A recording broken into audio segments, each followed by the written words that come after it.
Hello, everyone, and welcome to the Gamestuffed Streamcast Episode 2.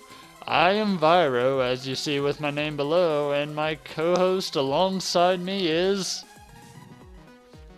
Wedge, what's up? Nice!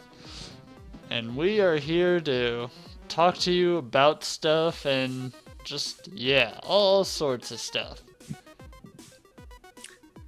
True that. Hopefully, Hey there, Daniel, and thank you for the Merry Christmas. You are joining us during this talk show if your phone is able to pick it up, or whatever you're watching it on. Last time he wasn't able to view any of the stream. oh really? Yeah. Yeah, hopefully you're able to. So how has your Christmas been? It's like Christmas Eve. It's gonna be Christmas in an hour, so... That it has. It's been, And none of us are dressed up this year. What's wrong with us? probably for the best. No, it's been a pretty good Christmas so far. Just getting things ready for it, you know. It's, always a little stressful. That is true. It's actually been a pretty awesome month for me. I started out this month helping with a charity event on another channel.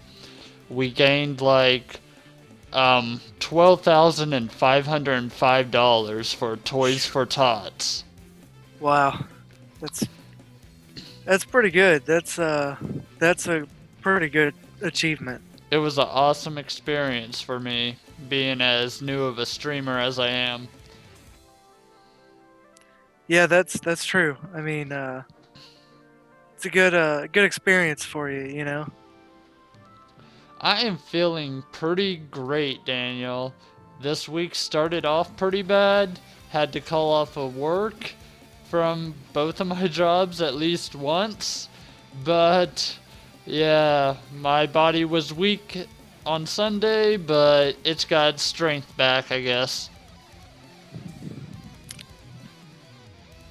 I think we're all feeling it this season. I think everyone I've been around's been sick at least at the beginning of this month. Well, it's not even cold, and we're in Ohio, and it's not even cold. What is up with that? It means it's just gonna be snowing in the summer. Oh, I know.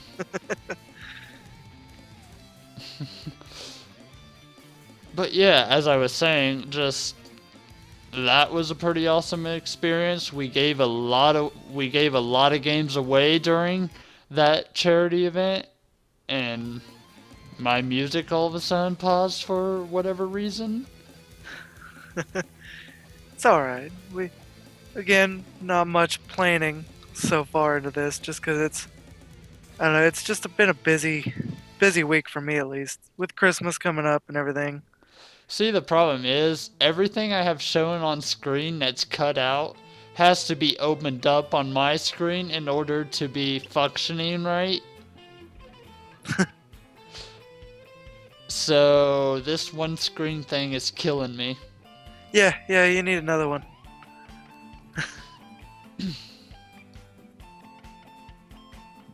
So, anyway, we are hoping to talk about in this episode. Speaking of another screen, I think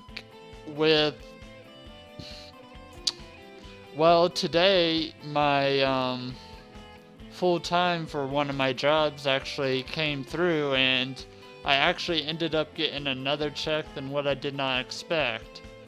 Plus, what family has sent me over Christmas and stuff, I might be able to get that other screen Oh, really? pretty soon, actually, probably. Are you planning on it? You're planning on when you're gonna get it? I don't know when, but it will definitely be here soon. And so, thank you to my family for helping me get some spare money for it, and thank you to Daniel in chat because he donated $15 to me the other week. And thank you to Kroger's for giving me a bonus check, kind of. So that was pretty awesome. Yeah, oh yeah. So now I just gotta decide what my next goal will be, probably. That's always a tough task. So yeah, anyways, this Streamcast is supposed to be about games, Gamestuffed and all that. We even got it decorated for Christmas. So yeah, we got a couple of side things, but probably the biggest thing that's gonna take the biggest chunk of this episode is we're gonna talk about controller designs. And, well, personally, we was supposed to kind of already pick a best and worst to know ahead of time, but you're gonna kind of experience us as we kind of decide what's gonna be the best and worst, since we kind of haven't gotten to that point yet. We discussed a little bit about it, but so we Controllers are a little hard, especially when you're trying to think of like the right one, or like which one is like superior above the rest. Yeah, Daniel, since with the way streaming works, it always comes in with a lag, so chat is always going to be behind in the stream. So by the time we see it, we will have already set it about probably 10-20 seconds ahead of time than when you see it. That's just the way it is. Can't really change it. But It's yeah, alright, we worked through it. Go ahead, continue, Wedge. Like I was saying, so controllers are one of those things where it's like, it's hard to choose one above the rest. There are definite ones that are better than other ones. That's a definite fact. But to place one above the rest is a pretty difficult thing to do, and it's all opinion based. A controller that's perfect for me is not perfect for you. Exactly, and with us trying to choose one between both our personalities, it's gonna be quite an adventure, kind of. It is. Like one good one and one, well, terrible one in our opinion, of course, because we know what might be the most terrible for us. There's probably an even more terrible controller out there that we haven't even come across. Yeah, and we're not talking about. I want to keep it like strictly to like the main controllers. I don't really want to talk about like the added peripherals, because when you do that, of course there's going to be some really bad ones. But I want to mainly focus on like actual like console controllers that were meant specifically to be its main controller. Exactly. And along with that, peripherals will, of course, come up. Oh yeah. Because there's no way that we can not talk about them. I just don't. Just some of the stories that controllers have mixing with them is just amusing, kind of. Oh yeah. However, before we jump into that, I think we should lay down, I don't know. Let's get into just discussing a game for just a few minutes, shall we? Yeah. Um, this game was supposed to be released with our original YouTube podcast episode 2, which just kinda, I don't know, just some bad editing and just stuff wasn't working out and nothing recorded right and just so it got scrapped. So now I'm gonna try to bring it back from the dead, and that is of course going to be, well, now I gotta open it up because I have another window on my screen. But we got something called Pinball Quest, as you see playing on screen. This guy plays through it in like 4 minutes, so I'm gonna pause it where I feel the need to. For instance, I'll pause it here at the beginning just so we can. What is Pinball Quest? Well, it's an old NES game that is exactly like the title sounds. They tried to mix RPG elements into a pinball game. And it seems like it could have been a better idea than what was actually put into it. Like, there should have been some more stuff to it. Oh yeah, there definitely could have been. I mean, for the concept that they were trying to go with, and on the console that it's on, they did a pretty good job. For instance, this first screen you're looking at right here, this first table, I should say. Although my other quotation went off the screen. Quotation. Yes, there we go. This first part is basic. I believe you hit all the tombstones and the door to the left, to the top left corner opens so you can go up to the next table. Yep. And what you will I'm clicking the wrong play button. Where's my this is so horrible. Come on. Ah, there you are. Play. But anyways, there's a little story being told by this ghost lady. And there is an end boss to this. Oh, I guess you didn't have to destroy the tombstones. Well, never mind then. Some levels you do have to. But, for instance, in this next stage, you knock down the enemies 3 times. And then a boss character comes out. You hit the boss character 3 times with the pinball, and he drops the key. You then grab the key with the pinball. Basically. And then you aim for the door up there with after you grab the key. It basically is just like a big pinball game. That's the only So mechanic with that said, in the game. I'll pause it right there for a second so we can get caught up on our little opinions and such. But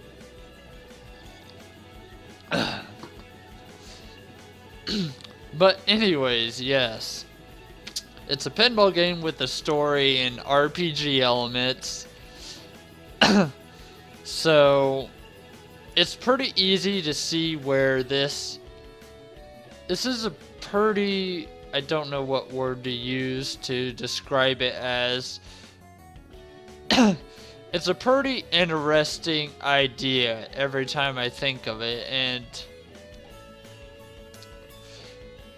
just it wasn't worked out right. It had some pretty big flaws. Like, for instance, it was pretty short. There was only probably like 7 levels. It Or, is a really short or, game. or tables, if you want to call them. Oh my gosh, my throat's getting dry already. This is bad. True. Yeah, it's a really interesting just design of like a game. Like they did think it out as to putting in like enhancements that you can buy with money that you earn, and added like weapons, kind of RPG elements to a pinball game. There is weapons, but there's only like 2 of them. But Yeah, no, anyways, but it could have been better, but the fact that they even added that is a really interesting take on a pinball game. now I gotta say the story, it's about as simple as you can get. There's no really depth to it at all. So, I mean, it might have been the first of its kind. I don't know if there's any other pinball games with stories, but it might have been the first of its kind. But as far as story-wise, they did it kind of really poorly. They didn't really think too much. But then again, they was probably thinking more on gameplay elements, on how to um how to put in pinball mechanics and add different RPG elements to it. Yeah. It's true. True. I say that, but I still think they could have done better. Just No, yeah. wait till you see the end boss. The fact of it is, though, it's not a bad pinball game. As far as pinball goes, it's a little floaty, but I mean, it's on the NES. Okay, I guess I gotta admit, it's never gonna be as smooth as playing a real pinball machine, being a video game pinball. But yeah. Now, speaking on weapons, what you're looking at is a shopkeeper. Now, I'll get to what probably hurts this game the most, but let's get to the weapons. You can actually buy like little bumpers you can have on the side of the pinball where the pinball would normally fall down on the sides. You can have bumpers that bounce it back up. You can also, I think you can have an extra set of flippers. And, yeah. And you can have like a little shield in the center where the pinball would fall down, like in the center of your flippers. Mhm.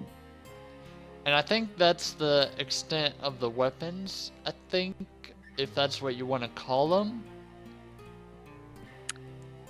Yeah, I don't remember any other ones. I don't think this guy is gonna be using weapons since he beats it so fast. Because, well, let's talk about the grinding. These weapons are not cheap, and so unless you can play, I guess you can get lucky and steal from them, but otherwise, if you're gonna gain money, it's not cheap and it takes forever to grind. You're constantly playing the previous tables just to gain money. As you can see, he's quickly getting through them. But yeah, so if you fall down a table, then the table will reset it once you get back up.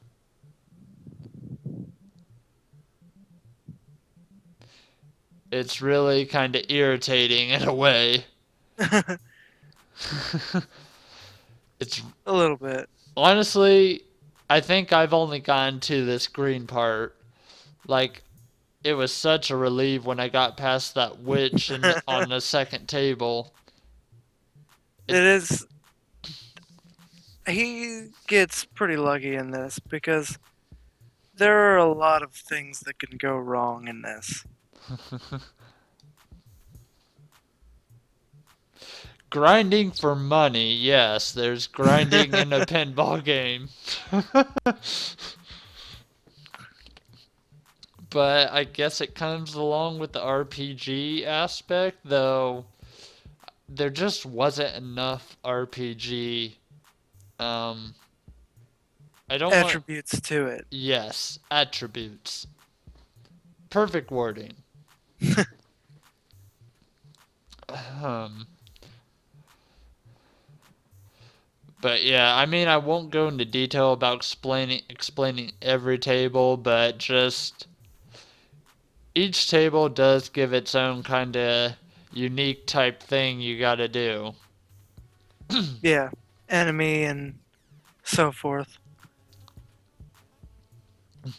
Like, for instance, I think you have to destroy the statues and then you can hit the big one, I believe. And gosh, if you, just like in pinball, your ball can freaking fall down at any point and then just once you fall off the table completely, like out of the level, then it will reset. And so Yep. yeah, this one you kind of just get shot everywhere. It looks like.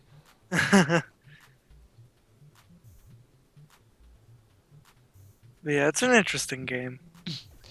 It's a really interesting concept. The pinball you're playing as is apparently a prince. You're trying to save a princess.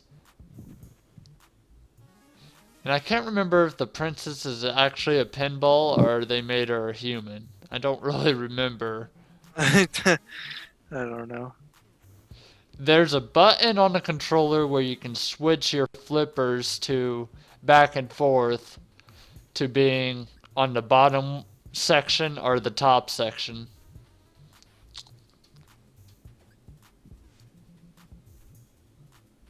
Man, that's Speaking of which, I think this is about the end. You see the princess knock out the minions, then the princess turns into a big baddie, of course.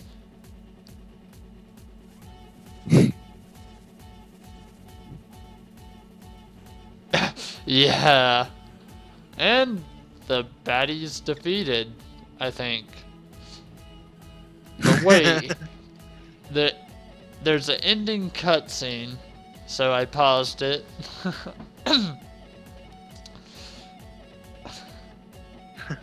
um, gosh, back then on our YouTube channel for this, we looked up a bunch of information, but I don't really remember much. I think it's made by a developer called Jellico. yeah, Or something like that. it is. Don't remember the year, but I'm sure it was like 1987 or something like that when it came out. Just guessing. Yeah, something like that.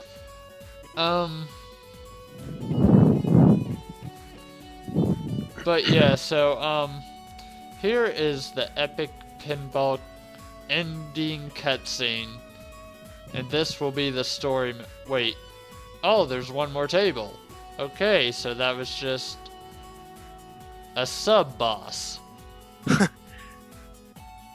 Wow, 3 hits and the boss is dead? Really? I know you're not caught up to me, Wedge, since you're not viewing this, but yeah. Nope.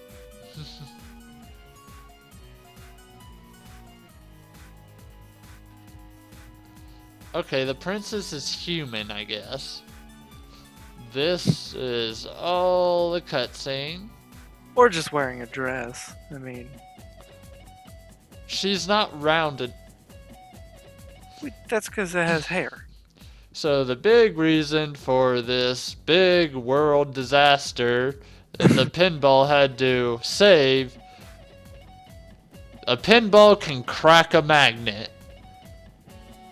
A magnet with evil eyes. That was the big that was the big epic end boss that you never actually fought.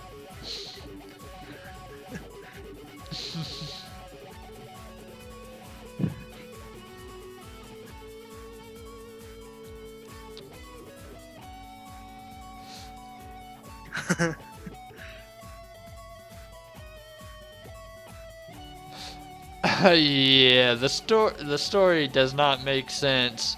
I guess magnet pinball is metal, so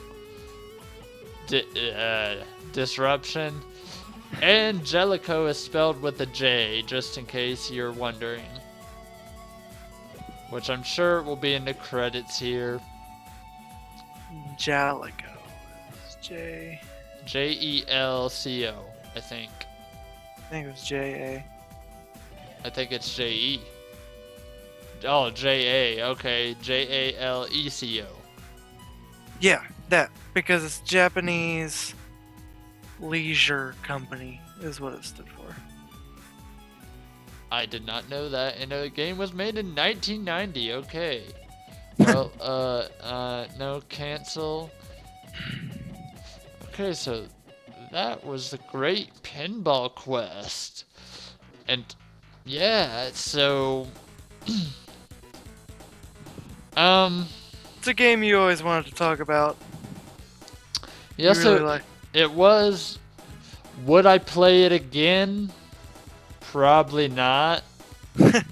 I encourage a similar idea to be implemented into a game like on Steam, maybe? It would be really cool. I would like to see the idea further developed further in a game, yes. But as far as this game, if you never... If you want to play it to get mad at something, then it's the game for you. Also, it's only like $3 or $5, something like that. It's a really cheap game.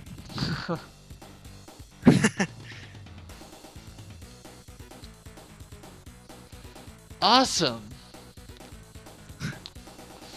Okay, so anything you want to add to it? I pretty much said everything, I think. That was on my head anyways. Oh yeah. I mean, that's all it is an interesting idea. A pretty cool concept, just, you know. I think a different time it would be better. The time that it came out, I don't think it was good enough. Well, to be fair, it was competing with pinball on the NES. Yes. So it didn't have that much competition. No. So I don't think you could... I don't know if it would been the wrong time, just... No, but it was still on the NES. There wasn't enough, I guess, work, I guess you would say, put into it. Well, also... This is more of like today's standards would be like an indie game. You know what I mean? Like cheaper little indie game, not major release. You know what I mean? That is true. That's what it would. That's the major thing wrong with it. Right.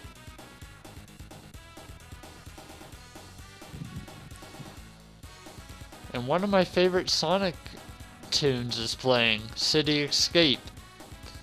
Nice. Well, a remix of it, of course, because don't want to get copyright flagged, I guess. Oh yeah, Newgrounds has a ton of audio stuff that's people have remixed and stuff from the original content, so Should check it out. Nice. But okay then. Do you have any stories or anything you want to talk about before we dive into this big charade of controllers? uh, um, not much. I don't really. Don't jinx it, Daniel. Don't jinx it.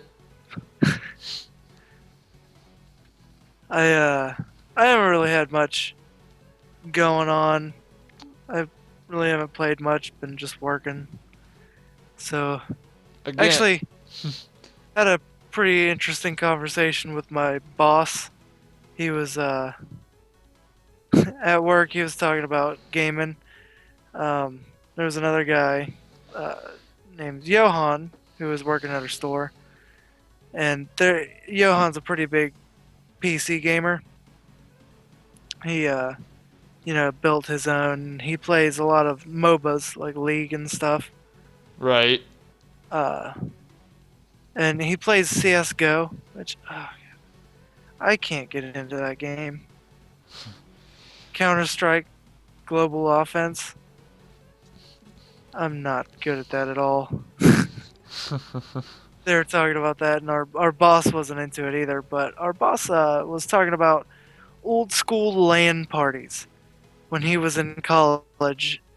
They when they first got their these computers, and they got lines put in at the college for internet, Yeah. and they actually got just Ethernet lines or whatever, or modem lines, and he was talking about playing LAN for like the first time and how it was like the most amazing thing. It is pretty epic when you have a lot of people. I've only did it personally like once, and I think you was there. We was playing Halo, and we had the TV set up Oh on yeah, separate sides of the yeah, room. that was awesome. That was LAN, right? Yeah, oh yeah, because we We, connected both Xboxes together. yeah, we was basically playing through Halo, and I'm not sure if this happened at the same time, but then we started achievement abusing with Rock Band controllers. Yeah, no, I was there. Anyways, me and my roommate got banned for abusing achievements using controllers of people that weren't really playing. We made the Rock Band controllers dummies, and somehow Microsoft caught on, and just we got a 2-week ban from Xbox Live. Uh, that's pretty funny. I worked at Bob Evans today, and yeah, sure, you can call me by my real name. It's a pretty common name if you like.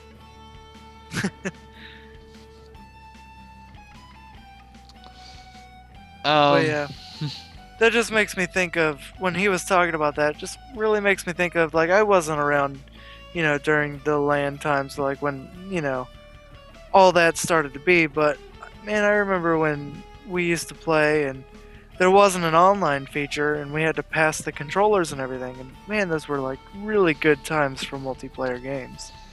not just multiplayer games. Do you remember when multiple people would play single player games and take turns? And pass the controller every time you died. Right. Why?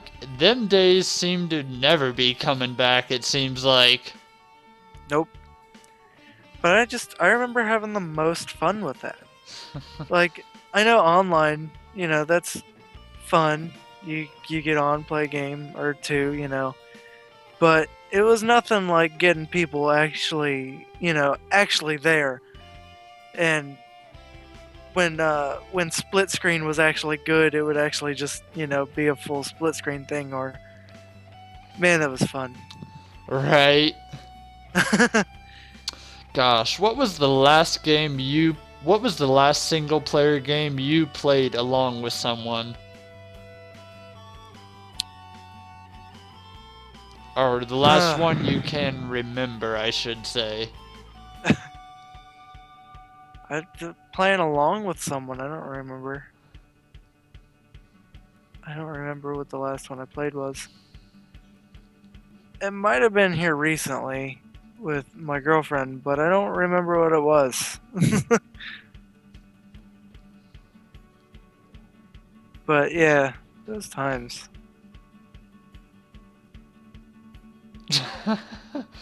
I guess that would be pretty bad. I never personally had that experience with other people. Normally, because I would normally be the one that wasn't as great at the game, but I can see where that might be a problem.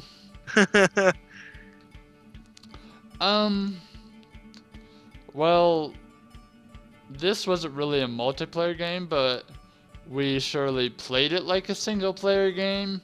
Tekken Tag Tournament trying to unlock everyone. Yep. We kept on taking turns playing through the arcade to unlock the movies as each character. Yeah, I remember that. I'm sure, Tony Hawk. I mean, we did play it multiplayer, but it was another one you could take turns on with the missions. With the old school Tony Hawk, where they had the goals and stuff. Yeah.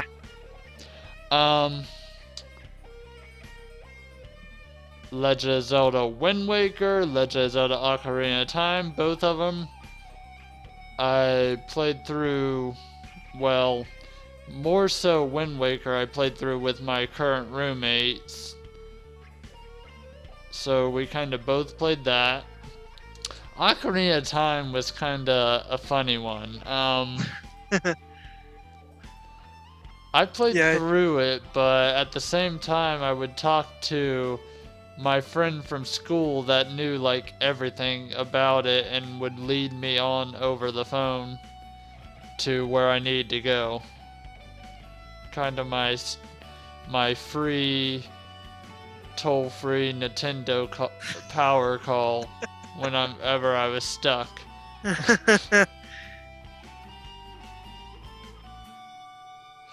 Well, that's why you use cheat codes like I did for Tony Hawk. Infinite grind, yeah. Stat points and all that. Whether you're good at it or not, they're still fun. Unlocking things and trying to do the challenges can get irritating. But I always thought those were fun free roam games. Just kind of like seeing what you can find or seeing where you can get to, you know what I mean? Oh, I played through Grand Theft Auto Vice City along with my roommate too, I think. We got to the very last mission, then couldn't do it.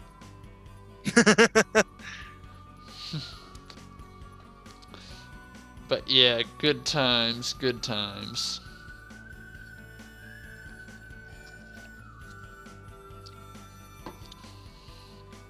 So, want to jump into controller talk? Sure. I suppose we should go down talking about more of the bad side first. Yeah, I mean... And try to narrow down to what we could think would be the worst controller. It's pretty difficult, but... yeah. Let's start with one that I would put kinda average. I would kinda put right at the middle somewhere. The original Sega Genesis controller. It wasn't bad, it wasn't completely bad, but it wasn't my favorite to hold either. No. I should probably find a picture of that, so... If something frees, just give me a second.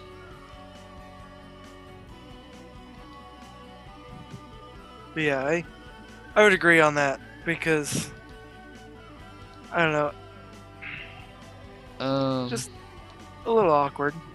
Well, maybe I will be able to find a picture. Okay, here we go. Let's...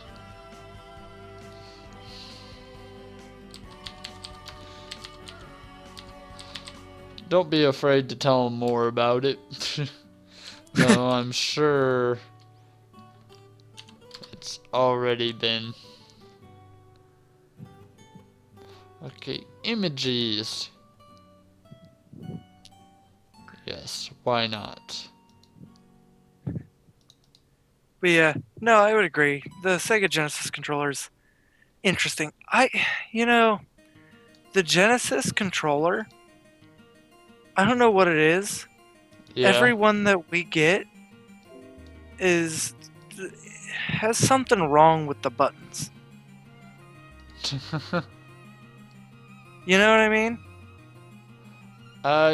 Yeah, it seems like it. I haven't got a good one that doesn't have like one sticky button or all the buttons just feel weird. Right. But no, it is a little awkward to hold. Like the angles of it are I don't know, they're a little weird in the hand. Okay, let's see. Hey, it looks alright. But there we go. A nice Sega Genesis controller. I think part of the reason it feels awkward to us is because just the way it's kind of smooth, the way it's kind of smooth all the way around, you kind of have no tight grip to it, I guess is what I'm trying to say. Yeah, a little bit.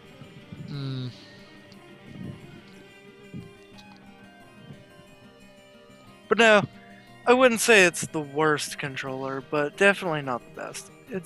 But they are alternate for Atari controllers. That's true. At least a specific Atari system anyways. I don't remember which Atari system, but you can use Sega Genesis controllers on Atari.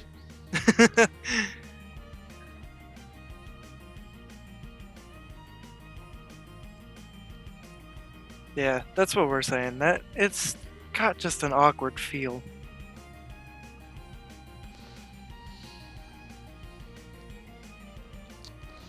But man. And continuing down on... By the way, these are not in a particular order. We are not going from alright to worse. We are just kind of naming some that we think... Some controllers that we think have some flaws. And then we will kind of get around to hopefully listing one we think is the worst.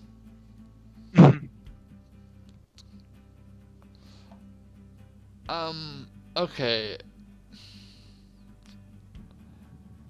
Next, I would say that kinda I can agree that both of them was kind of a problem. The original Wii remote. I agree with that. Even along with the nunchuck. I agree with that. That's pretty low on my list. I never liked that controller. It's just...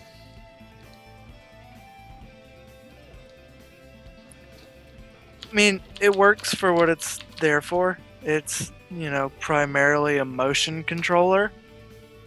That's fine. For motion, yeah. And controlling it with motion movements, sure. But to use it as an actual controller is where it loses me. I don't like it after that. Like trying to play Legend of Zelda. I know, that's the reason I couldn't get into it was because I had to use the Wii controller.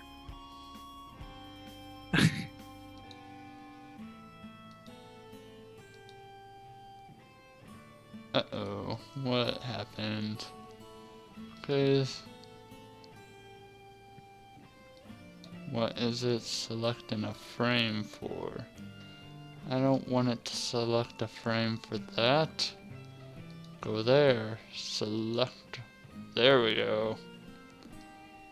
Although still not quite what I was going for, but whatever. This is gonna get kinda Yep. a bit hard getting all these images, but I'll do what I can. I agree. There we go. I think you see it good enough.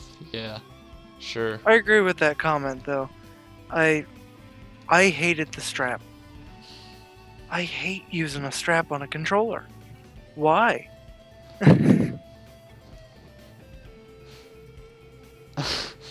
Yeah, it was kinda odd, but it was so people didn't throw it into their TVs and stuff. Yeah. Oh, I know what it was there for. It's just, it's, I just hate that controller. I'm not a fan of the Wii controller at all. Seems like, I don't know. Although the Wii did sell a lot to just casual people, the motion controls never really worked out for Nintendo when it came to gamers, though. Nope. And this goes all the way back to playing with power with the Power Glove.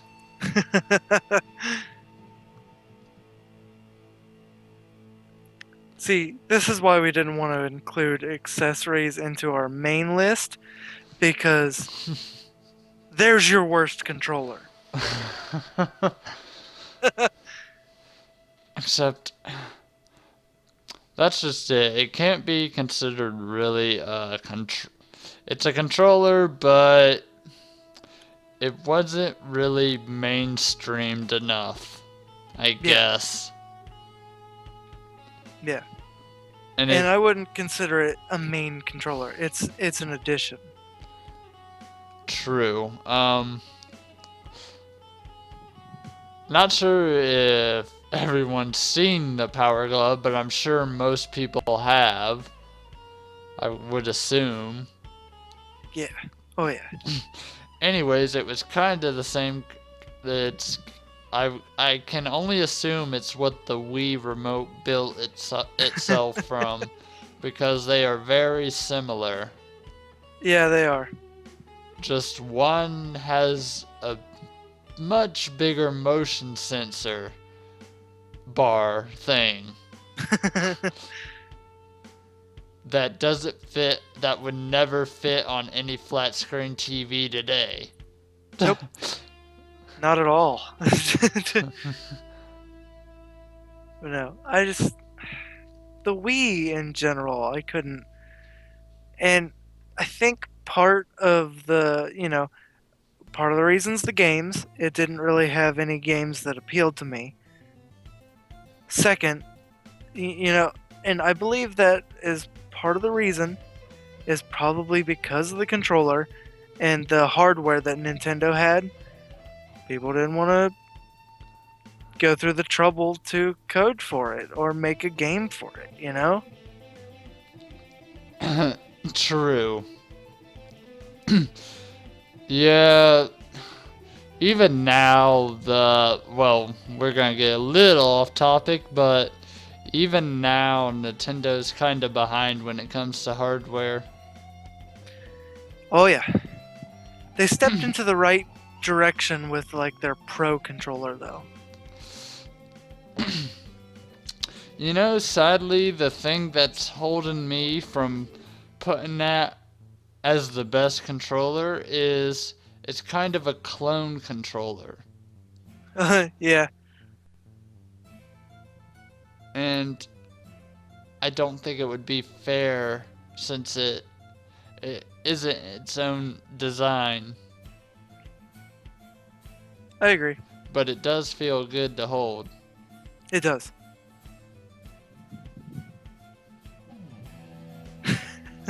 When when has Nintendo ever been ahead? Well, the Super Nintendo. The NES and Super Nintendo. Then in N64, they decided to stick with cartridges, which led to third-party developers switching to Sony and such. And then GameCube, they decided to, for some reason, go with mini disc. Though they did have the most powerful console at the time. No one wanted to go through the trouble to make the mini discs. And then we hit the Wii, where they appealed to casual, but no one else. And now we're at the Wii U, where they Everyone just thinks it's an add-on to the Wii. Yes. Right.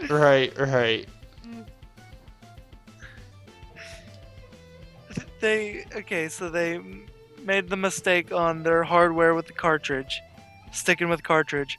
Made a mistake with hardware with the mini discs.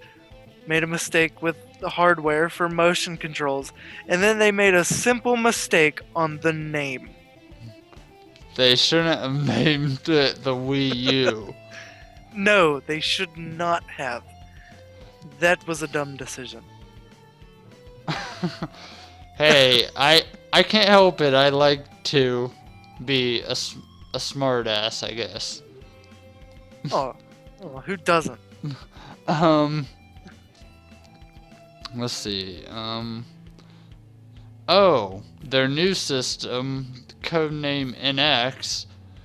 Some of the stuff that people has dug up, rumors, says that it's not gonna have a CD drive, or disk drive, I should say.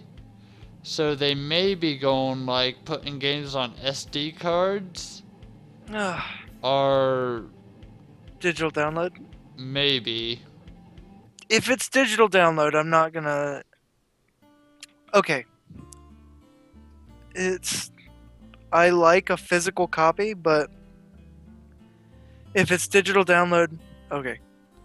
It's not the worst. I think they would either go digital download or start making little SD cartridges like they're doing with 3DS and stuff. I hope not. That's if the rumor is true. I hope not. They need to quit that. They're trying to be innovative. Well, no.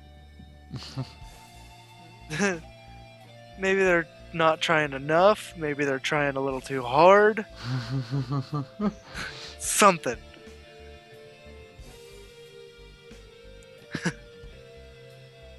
Yeah, no. Wii controller, not one of my favorites. Okay, would you like to throw out the next one then? The next one, huh? You know what? Actually, I want to know your opinion on the original Xbox controller. I can tell you what I first thought about it. Ooh, what's that? It felt too big for my hands and it was hard to get used to. That was my biggest flaw with it until I got used to it. That's what I was going to say. It's a really big controller. It's a little awkward for your hands with how big it is.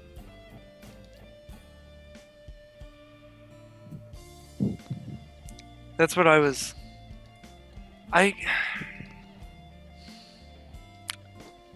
I don't know what the worst would be. I mean...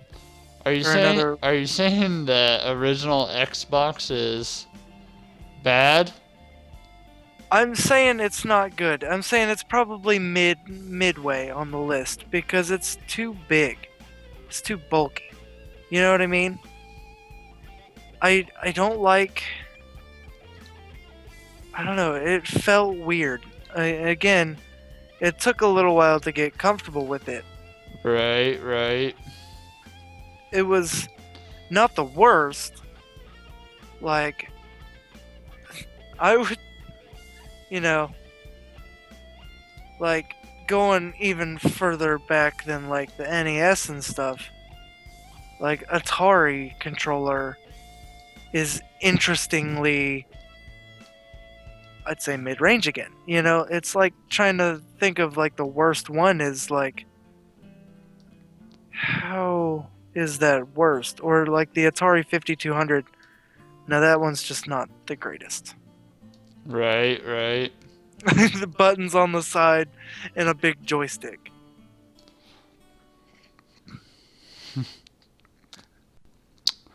Yeah, it's really a matter of how do we decide which one's the worst? You know, that's what I'm saying. Okay, so, I agree. The white and black buttons on it are a little too much extra on the Xbox controller, and no shoulder buttons.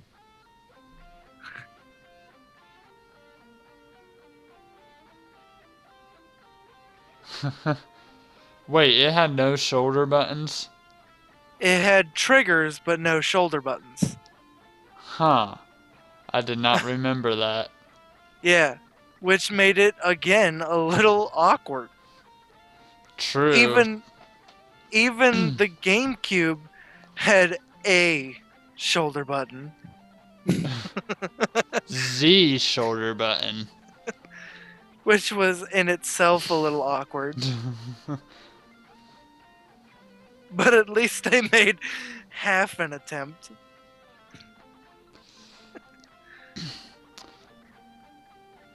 Yeah,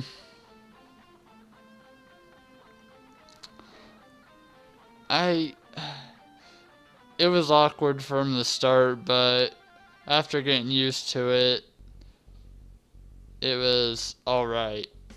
Yeah, it's not too bad. It's still awkward though. After you play with the new, better controllers, going back to there's still a pain. So, I never played a Dreamcast, but I know it looked heck of uncomfortable to me. Yeah, Dreamcast is interesting. I know you played one, so I'm interested in what you've thought of the Dreamcast controller. The Dreamcast controller is, again, oddly bulky, but the buttons are fine, and the layout of the buttons, it's weird triggers again.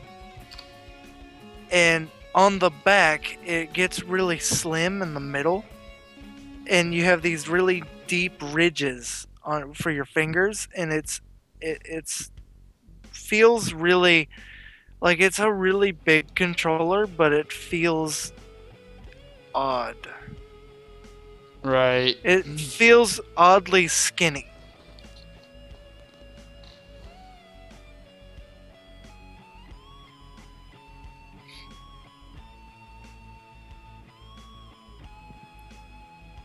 It's definitely oddly skinny on the back for some reason. Like it's a weird.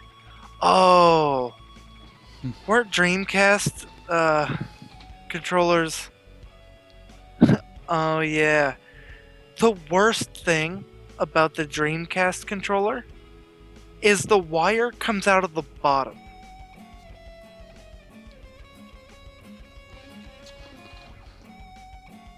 From looks alone, if I had to base this on looks alone, I would base the...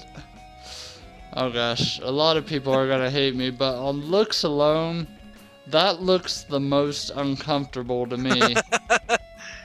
Yeah. It's not like incredibly uncomfortable, but it's not comfortable. Oh, you think that looks really weird? If I could, I would make the other Dreamcast controller the worst, but in a way, it's kind of a add-on controller. The 3D, Yeah. because that's weird. Yes. Which the Dreamcast was kind of built from it, so it's very similar. Actually, just hold on a second. Do you have a picture of the back of the Dreamcast controller? I'm have to search it up. Look up the back of it, because the back of this controller is what makes it feel so awkward. Like, there you go. There's a picture of the back of it. That it just that's what makes it so awkward. Has it shown through to you yet? Yeah. Okay. Yep. Yeah, see how like inset the triggers are and just how skinny those ridges are on the side.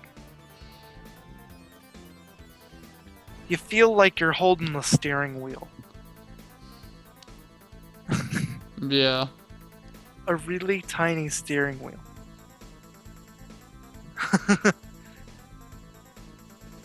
And again, wire coming out of the bottom is the worst.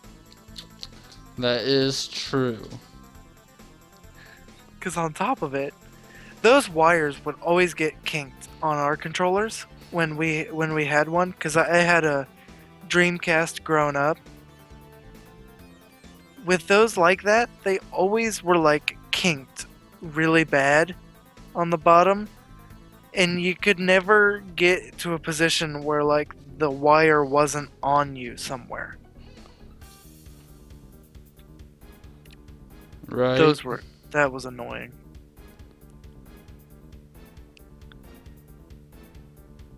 I don't know if I would say it was the worst, probably because I got used to it from owning one. Right. And growing up with it, but it still feels a little awkward. It does feel awkward. Mm-hmm.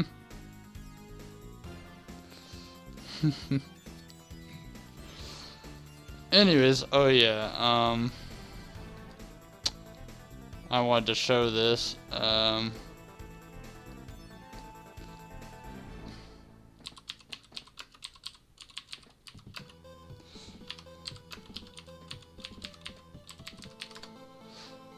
And images, and what can we...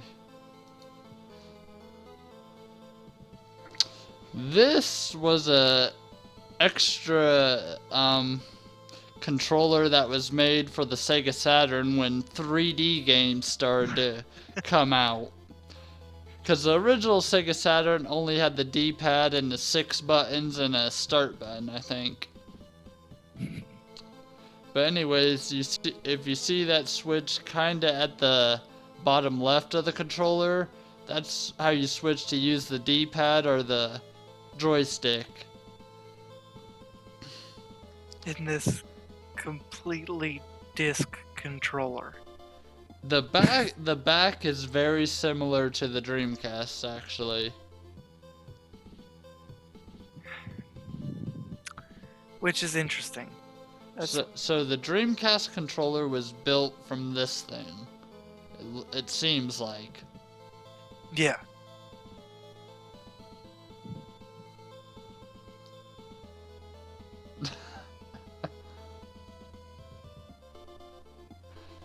Yes, it looks really weird. If it wasn't an extra controller add-on, I would probably label this as the worst design, but I don't think it's fair. Yeah. Yeah, it's I would probably agree. Who makes a controller completely round?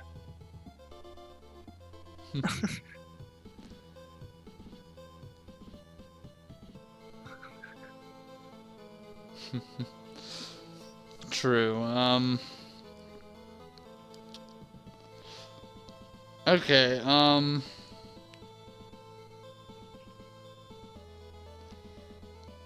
I guess what we're doing is we're gonna talk about a bunch of bad controllers and then say which one we feel would try to make one be the worst, I guess. Cause we kinda haven't decided beforehand which one was gonna be the worst, so but I'm gonna be the evil guy and put the N64 controller in the bad section. I was actually gonna say that because honestly, again, why with this design?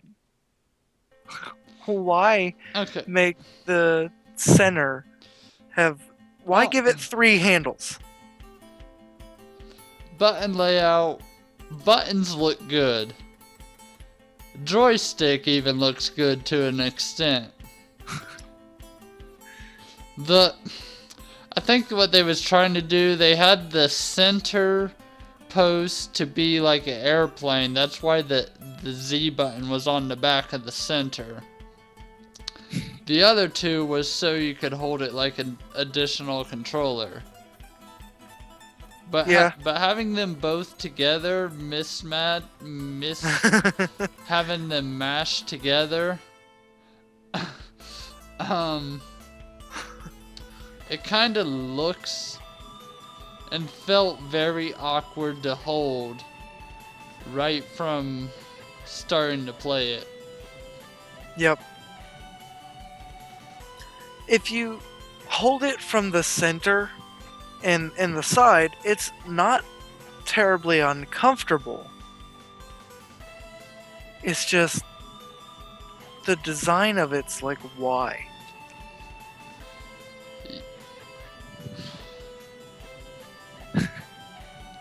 Honestly, Just I think why? you could probably play the whole thing by holding it from the sides, I believe.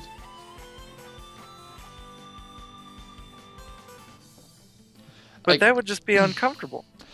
Again, this is all opinion based, so people feel free to just like all these controllers that we have been saying. Tell us you like them. Tell us why you like them. But we're just giving our feelings on it.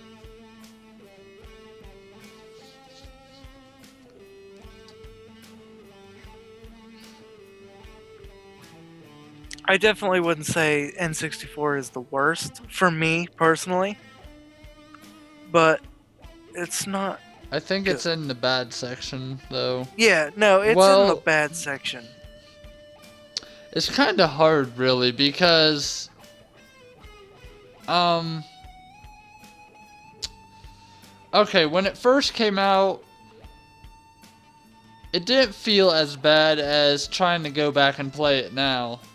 Like, trying to go back and play it now, Yes. it just... Well, it feels awkward to hold now since new controllers came out. And I know you can say, well, the same can be said for blah blah other controller, but that's not true, because there are other controllers I can go back and play and feel fine holding. Yeah. The N64 is one of them that I can't. It did not stand the test of time, I guess, to me. No, it didn't. I agree with that. I agree with going back to it. It's... You kind of have to rework through the thought process of trying to hold it. Like, when you first set your hands on it, you were like, how do I hold this? And then you played around with it and you're like, okay, this seems to work. Going back to it, you have to do the same thing. You go, how did I hold this before? Oh, like this.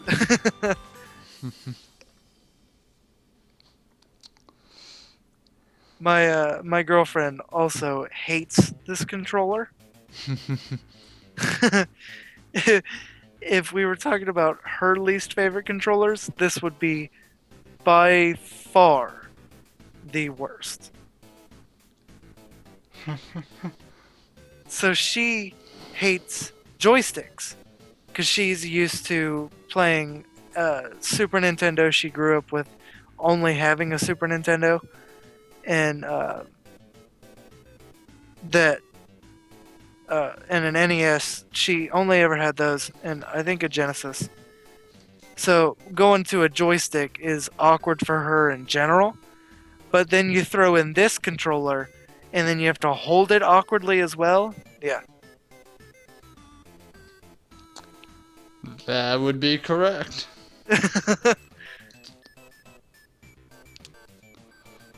Alright, so,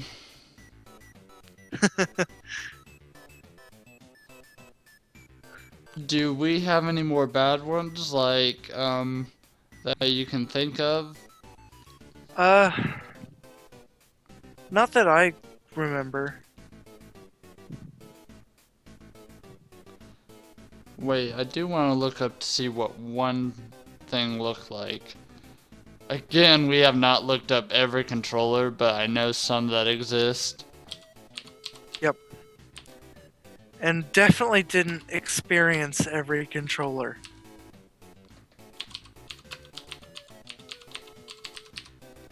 Oh my gosh, that is the worst controller. I am calling it. I am definitely going to call it.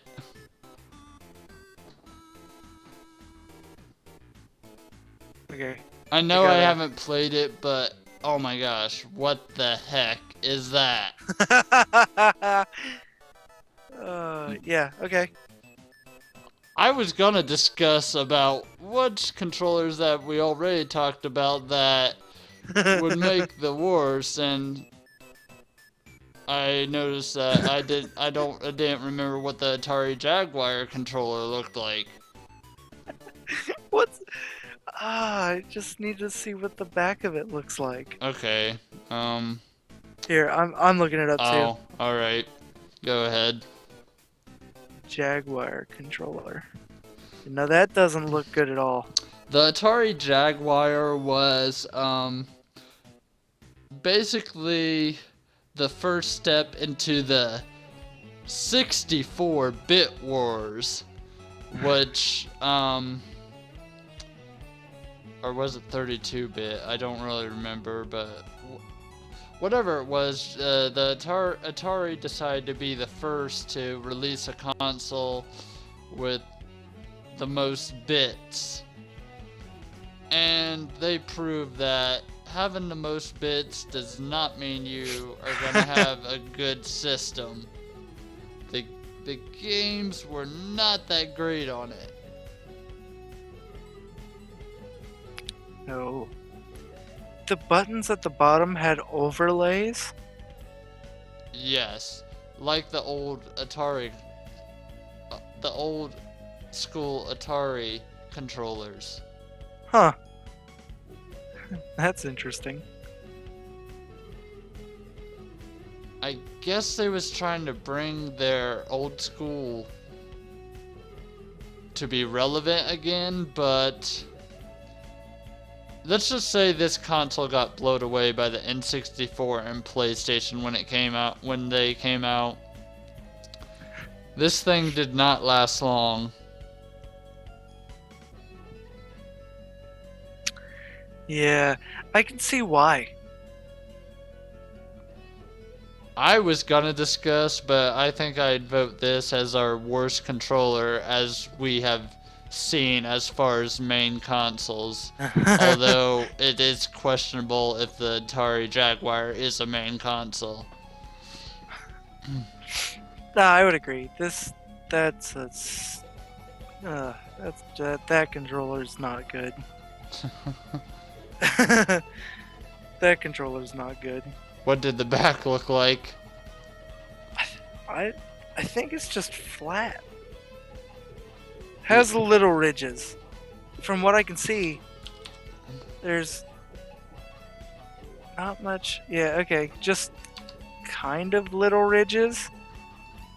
It really doesn't have much variation in the back. Just the center's out a little bit, so you actually have some handles.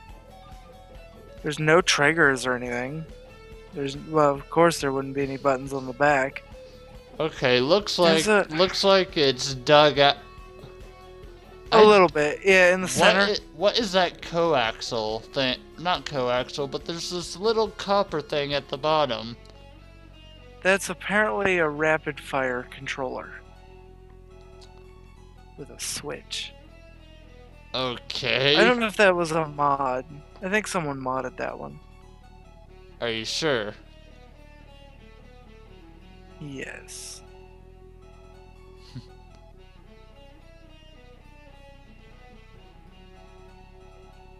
I believe so. Honestly, I think that this is one controller that was also too big. And too many buttons. I don't like the 3-button layout like that was on the Genesis. I don't like that odd layout. This did have triggers though, it looks like. The Atari? Yeah. I think, at least... Well, it has shoulder buttons. Yeah, that's what I meant. No, wait. No, it doesn't. Well, it does on the picture I'm looking at. I'm looking at another one that doesn't have it. Well, Maybe it does. I don't know.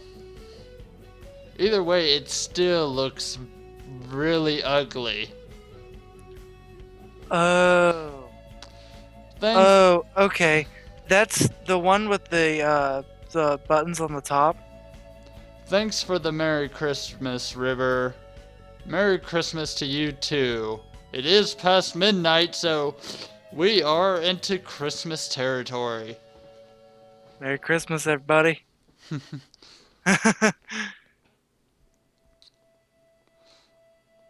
one with the triggers is called the Pro controller. Okay.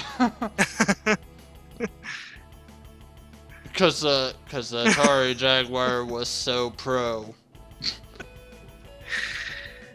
That's the Pro controller. Yeah, that's. Honestly, if you want to know about the Atari Jaguar, go watch Angry Video Game Nerds Part 1 and 2 about it. So, yeah.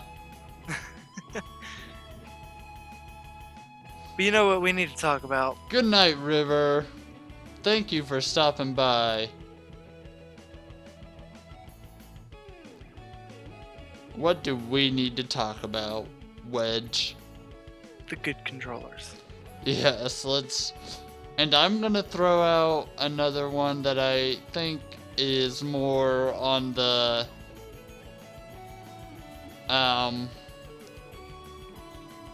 normal feedback. It's not really great, but it's not really bad. I just think it belongs more in the upper part of the normal. if that makes sense. Got it. Perfectly clear. And that would be... Oh, don't kill me, Wedge, but...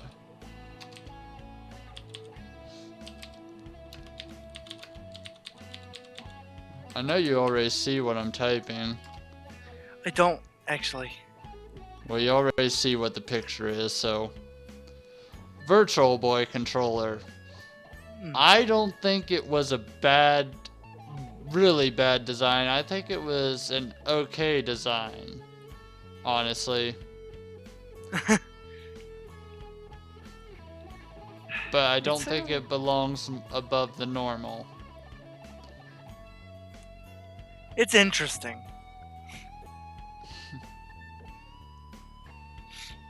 It's definitely weird. Weird, yes, but you can probably hold it better than some of the bad ones. Agreed. It's not a round circle, so... It didn't really...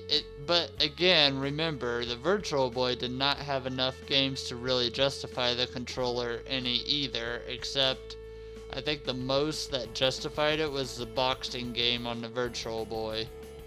Yeah. Yeah, definitely. Thank you for joining us, Daniel, and have a Merry Christmas and good night and all, and have some safe trips tomorrow. Good night as well, and have a Merry Christmas.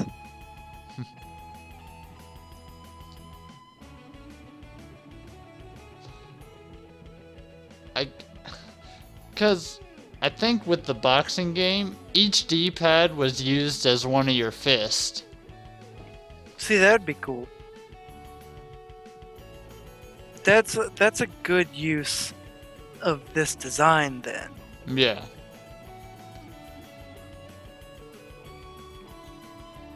But there's a reason I didn't put it completely into good. Why is that? Well, I mean, because it's, of course, weird looking. Yeah, it's, I don't know, still a little awkward. Yeah. It feels like you're holding a screwdriver in each hand. With some buttons on the end. Okay, so maybe I made a bad call, but I mean, I'm not. Anyways, the important thing is I'm not calling it the best. No. No.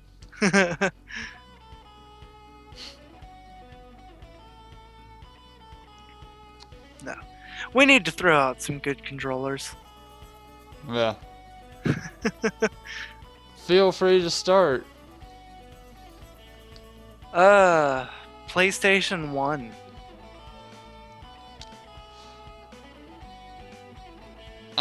Should we do PlayStation 1 or just PlayStation in general? I mean, we could do that. PlayStation 1 and PlayStation 2 aren't much different.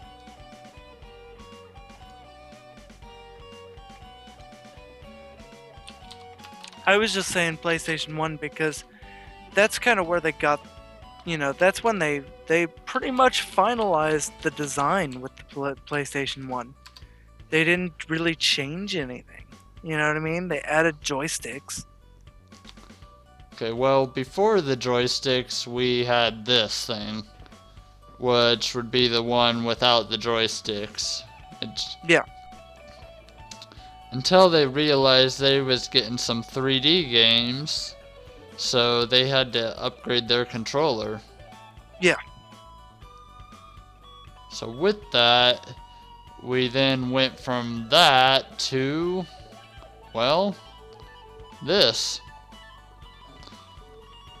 Exactly. They Although, really did. Although I feel like the analog button never worked for me.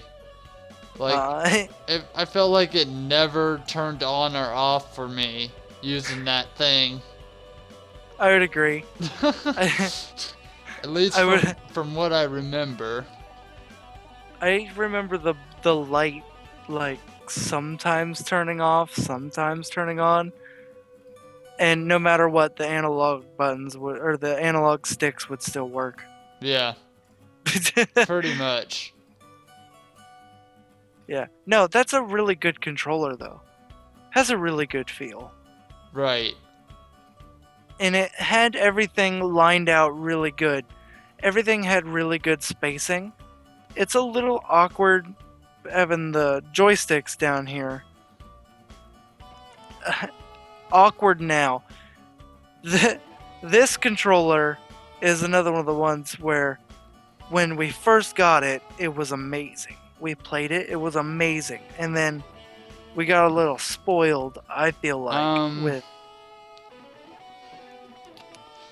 What's that? I don't think I can say it's really the same situation as the N64. No, it's not like an exact situation, but we did get a little spoiled, I feel like, with the joystick being moved. And I feel like it's easier on your thumb. On your left thumb with it moved like that. Yeah, But it is a little awkward going back to it, for me anyway, we to got get used to it again. we gotta remember, some people never went to the Xbox. Some people stuck with PlayStation, and so That's true. they think this is the best controller ever. That's true. They And probably think the Xbox controller is awkward. that's true. There, there's not much difference other than that between the two controllers. But I think this design, when it first came out, is one of the best. That is, yes, I can safely agree with that. Which this moved on to the PlayStation 2, which brought the DualShock 2, which I don't know what it added. Nothing.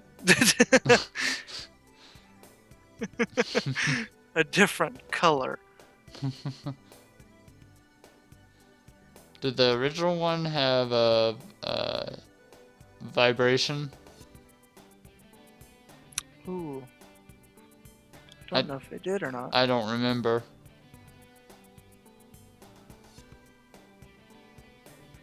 I don't think it did. But at any rate, this had 4 shoulder buttons. Not quite Yeah. the trigger time, but it still had 4 shoulder buttons. It had a good amount of buttons. It had a good amount of buttons in the right place, Oh yeah. unlike some other controllers. That's true. This probably became one of the more generic copied PC controllers from third parties for the longest time. Oh yeah.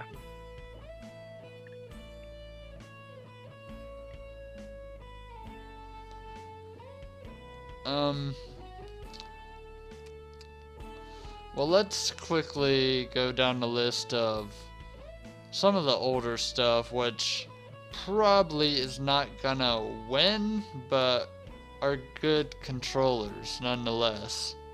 All right.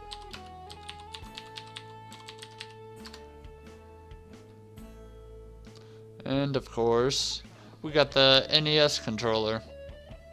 That's a good solid controller. Very solid. And I mean that as in like building, like its build. It's a very solid rectangle. But also the buttons, like they're just got a really good place on it, and those were really good feeling buttons. Right. Yes. That did its job, and it had one job and it did it well. And at the time, okay.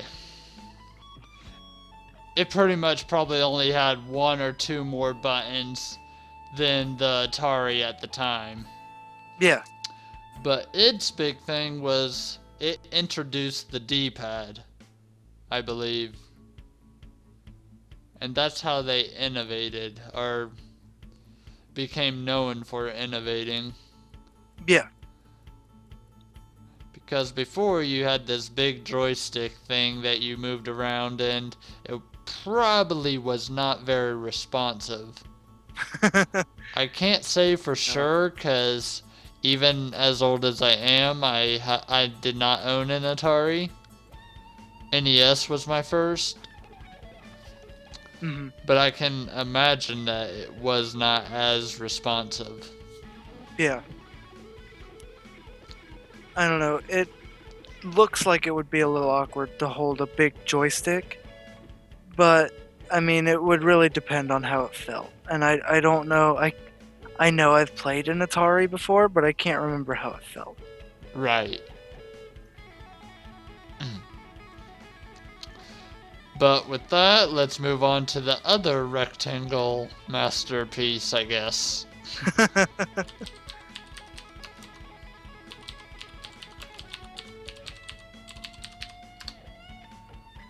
Okay. Well, I'd like just the controller, but please. Actually, let's get that picture. Okay. We got the Sega Master System controller. Okay, not a masterpiece, but it had kind of the same concept, though. Yeah. Where is... it looks like it did not have a start button. Or a select.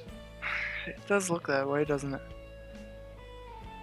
And it looks like their D-pad was kind of a mashup between the Atari as well. My thing that puts this below the NES is that the cord comes out the side. Mm-hmm. Because that would definitely get in my way. I know that would get in my way. It does look awkward, but... Trying to envision this back when there was only the NES, that's kind of hard to do, but... Yeah. Wait. What's this? Well, is that different? Ah, here we go. The cord comes out the top on this one. See, that would be better. I don't know what that one was with the sides. Yeah, I don't know, but that would be a lot better. Speaking of which, I have never played a Master System. Would like to get one in our collection eventually, but... Me too, because I've never played one either.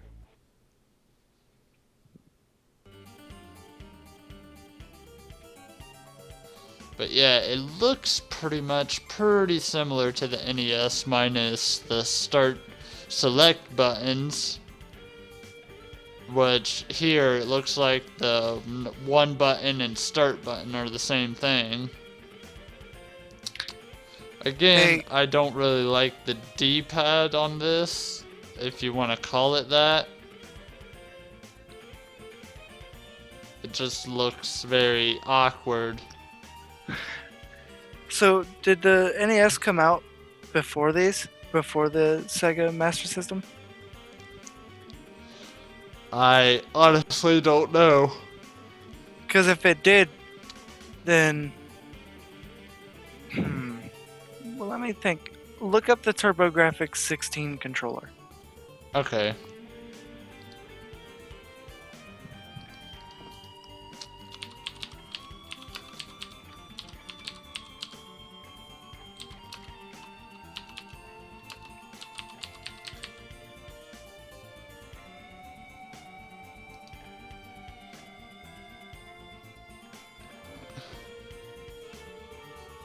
It does have a D-pad.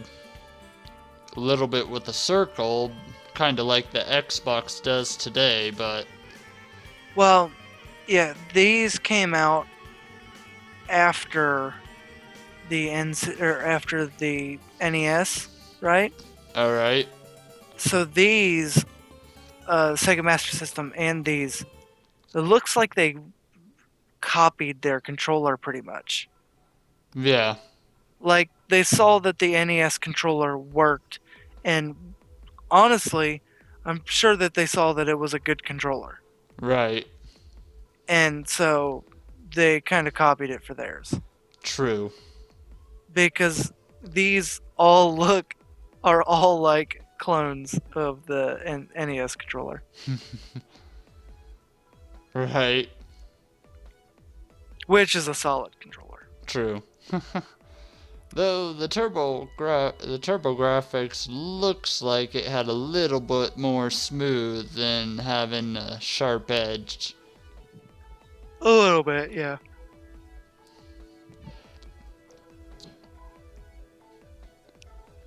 So anyway, on down the line. Can't say NES without Super Nintendo. That is true. And if I can type...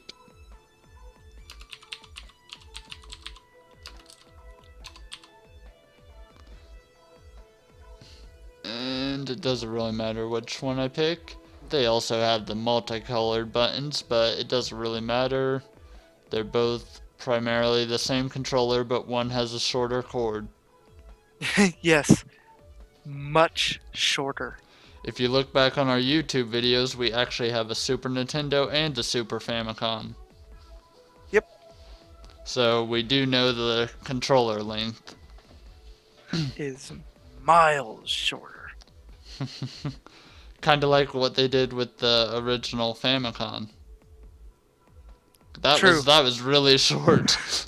Although those didn't unplug from the system. True. That's very true.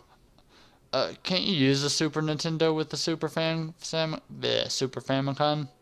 Yep, and you can use a Super Famicom with a Super Nintendo. Well, then it works out then. But why would you? Hmm? But why would you? Because it's so short. Super Famicom was meant to be right up close. Right. Its AV and power cords are much longer than their controller cord. Yeah. But this is an awesome controller. Yes. I would say much like the original PlayStation, it had plenty of buttons for the time and put them in the right spot. And it did not shift that far away from the NES feel design. Yeah, that's what I wanted to comment on, because NES was an awesome controller. They just expanded on it, added some more buttons, made it a little bigger, a little nicer in the hand, with like the rounded edges. Kind of makes you think, what if with the N64 they tried to just expand on it more without shape shifting it? Because look at the... It does. The N64 definitely still has that shape of the Super Nintendo around its buttons and its D-pad. They just added like handles on it and a handle in the middle. And took away a select button. Well, that too, but I guess, but it seems like it... I don't know. It might have took the wrong way. yeah, no. I think they tried to add too much. I mean, look at the PlayStation. It pretty much stayed the same thing for years. Same with Xbox. Yeah, no, they found a groove that they could sit in, and they found the thing that worked for them. Nintendo did find a thing that worked, and then they added upon it. But I don't know, Nintendo got like too try-hard as time went on. It's like, we have to always be the one to innovate something. Yeah, because I mean, if Nintendo doesn't do it, then we're not allowed to copy. Well, Nintendo's one of those odd ones, because we can go from really good controllers in this list, high rated controllers, down to just the worst in one generation, Right. And Nintendo has some of the best and really some of the worst controllers on this list, like high rated and some really, really low rated. Right. Nintendo needs to stick with one good design and quit trying to innovate.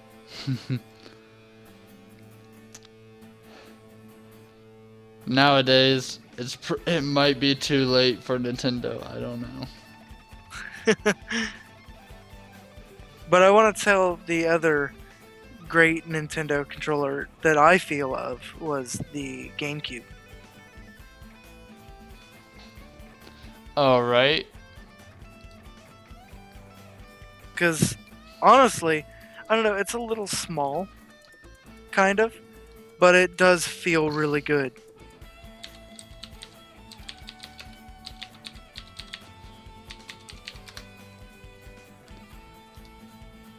I think,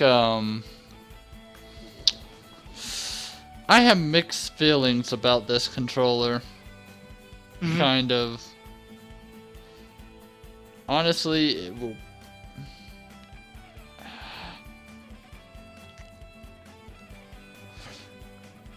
I don't want to say it drops down to just normal status with normal controllers, but I don't know. It doesn't feel like it reaches high enough to go above NES to me. Oh, really? The buttons are just kind of placed in this awkward shape and it just looks kind of awkward to me. It feels alright, but Yeah, I would agree. Like, there's no. I, they have some of. I love their triggers because they click though. Oh, yeah, because they go all the way down and then click. Yeah. That was a great feeling. But I think it's just like where the D-pad and the C-stick are kind of going down in the middle of the controller on their own little pedestal-like thing. It Mhm. looks kind of funny to me. Yeah, That it and does a that little and bit. the all-alone Z button at the top. That's what the thing that I don't like the most is how there's only one Z button, and it's on the Up, you know. up until this point, we had joysticks, D-pad, and circle buttons. This brought in some weird kind of shaped Y and X button. Also, it just kind of looks funny to me, and I put the NES controller and Super Nintendo controller above it, honestly, in my Yeah. opinion. I think they're all around the same for me, Yeah. in my opinion.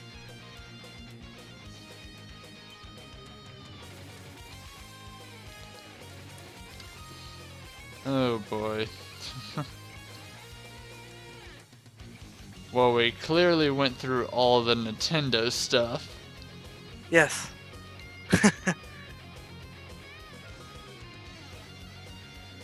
And Xbox 360 is a good, solid controller. That is true. Xbox 360 and PlayStation, I feel like, are on the same level. Because essentially they're the same controller. Yes. With the D-pad and joystick swapped, you know? Yeah. No, I don't want to shop. I just want images, please. Pretty please. Thank you. Although, it's funny how we kind of put the original Xbox on kind of the normal bad side, and the Xbox 360 controller on kind of the good side. All because the black and white buttons turn to the start and select buttons beside where the circle is, and they added 2 more face buttons, or trigger buttons I should say, or was it face? Well, that and they're the size of it though. They They drastically. Yeah, they shrunk it down kind of and kind of made it more friendly to fit the hands. That's my thing. I mean, sure, the D-pad on the Xbox 360 controller needs some work, but it's miles better than the original Xbox in the way that it feels. And while we're at it, I'm going to show off the... Well,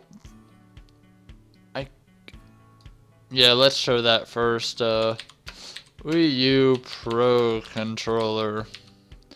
Because, honestly, I think it feels the best to me. Hmm. Or let's just. I'm trying not to go to websites and just go into pictures.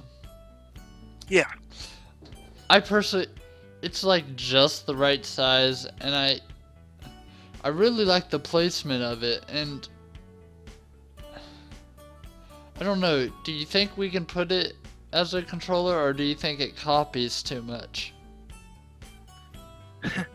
I honestly, you'd probably need to put it in the same place as the Xbox 360 and PlayStation controllers because it's essentially the same thing. Honestly, I haven't played my Wii U in a while, so I'm bad at I know, but I thought the joysticks were actually down like in the PlayStation style actually.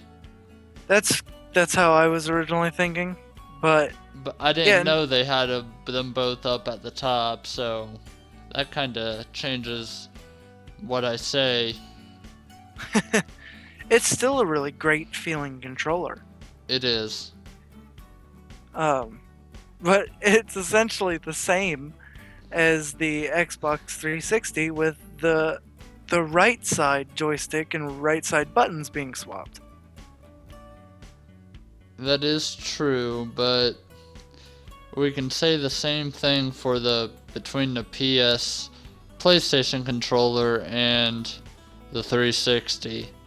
Exactly. The placement of them it I honestly doesn't make that much of a difference. Well, my original thinking was I thought the Wii U Pro controller was actually copying one of the other controllers directly. The PlayStation? Yeah, I think that's what was in my mind at the time when I said that.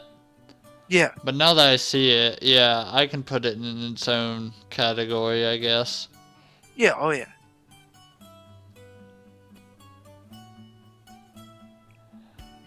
And I guess why we are on the Wii U subject. Wii U gamepad.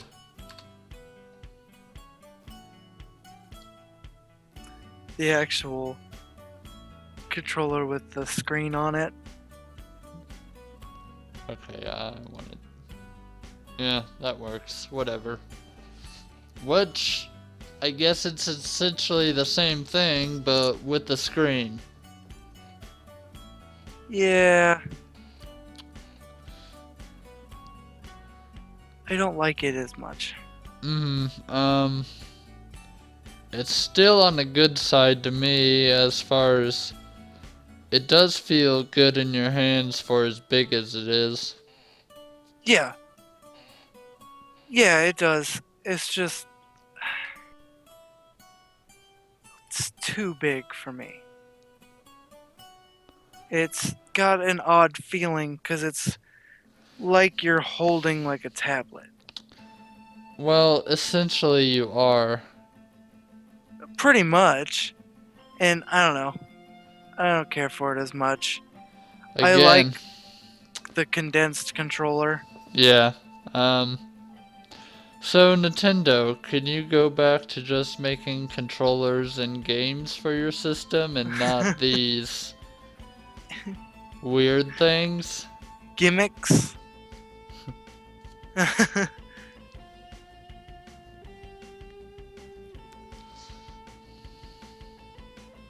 I mean, the Kinect and PlayStation Move was made, but they still made the core console with just their regular controllers. Yes. That's what needs to be done.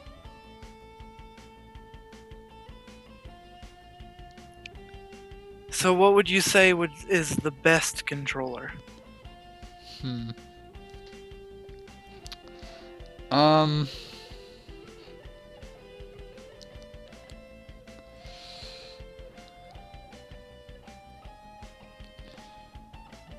Alright.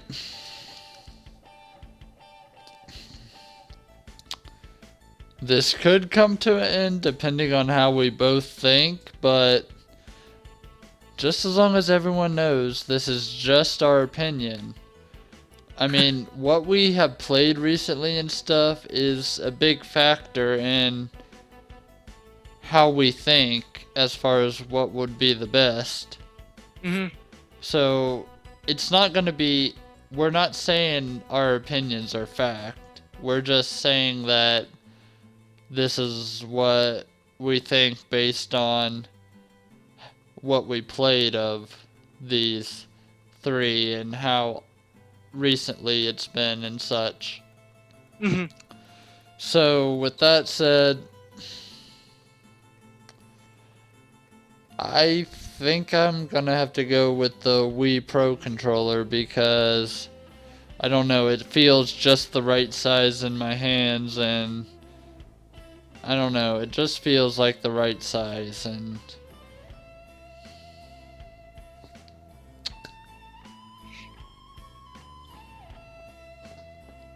You know, I'm honestly gonna say mine. It's pretty much a tie for me between all three of those, between the Xbox 360, the PlayStation, and the Wii U Pro controller, because they're essentially the same thing. I don't feel much of a difference between them. They're all comfortable. They're all very functional controllers. You know what I mean? yes, I do know that. I just So, in short, screw those controllers. Best is the mouse and keyboard. no. No.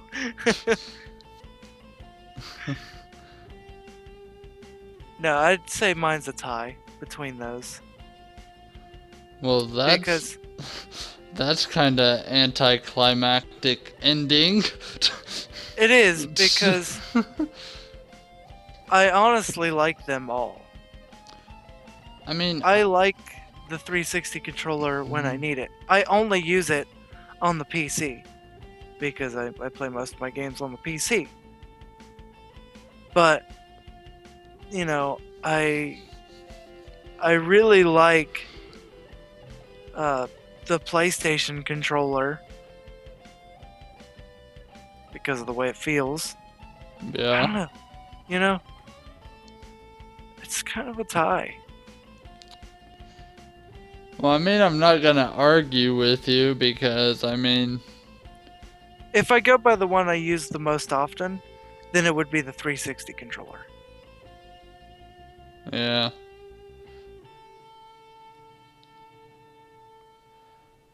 Oh yeah.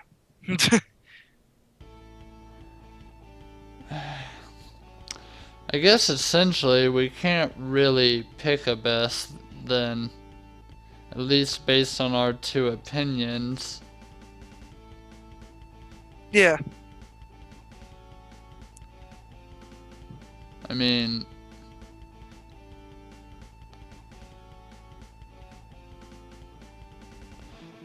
like you said, they are all pretty much the same, but With minor variations in button placement. probably more so the 360 and the PlayStation controllers are more universal used. But Yeah. I don't know, just I guess as a shout out, the Wii U Pro controller it does feel really nice for them trying to compete controller wise with the other two. Yeah, oh yeah. It mainly comes down to which console you like the best between these controllers. Right.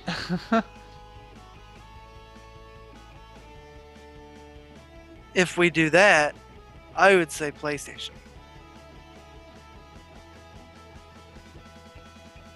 Because I feel PlayStation has some of the better console only games, or PlayStation only games. You know, PlayStation has been around, well, as their controller design has been around the longest. So maybe on that fact alone, we should give the win for probably best controller to PlayStation. For kind of innovating it first, I would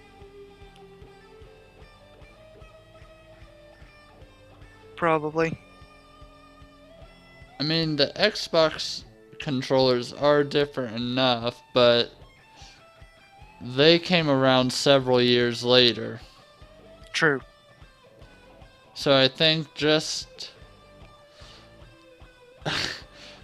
for respecting that PlayStation did it first and has stuck with their design mostly for the longest, I think they have the best controller design. I would agree. I would agree for actually keeping the design that they set out for. Right. It was their first console. They didn't deviate from that design. They just added joysticks and called it a day. I know, right? So I would agree with that one. And you know, their design wasn't too much different than the Super Nintendo. No. Not really. Other than adding extra shoulder buttons. Yep. And then the analog sticks, of course, to compete with the N64. Which in that case, two were better than one. Yes. Yep. True. So wow. Wow, that's the episode. Like, it's... I mean, that's all we had planned, right? Pretty much. We just hit the 2-hour mark like 7 seconds ago. Nice. Well, with that, I would say... Man.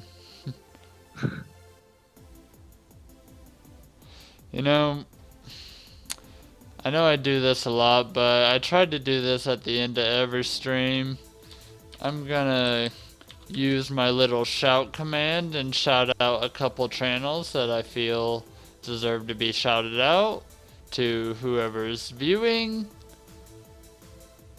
And if no one's viewing, then it's a nice habit for me to get into anyways.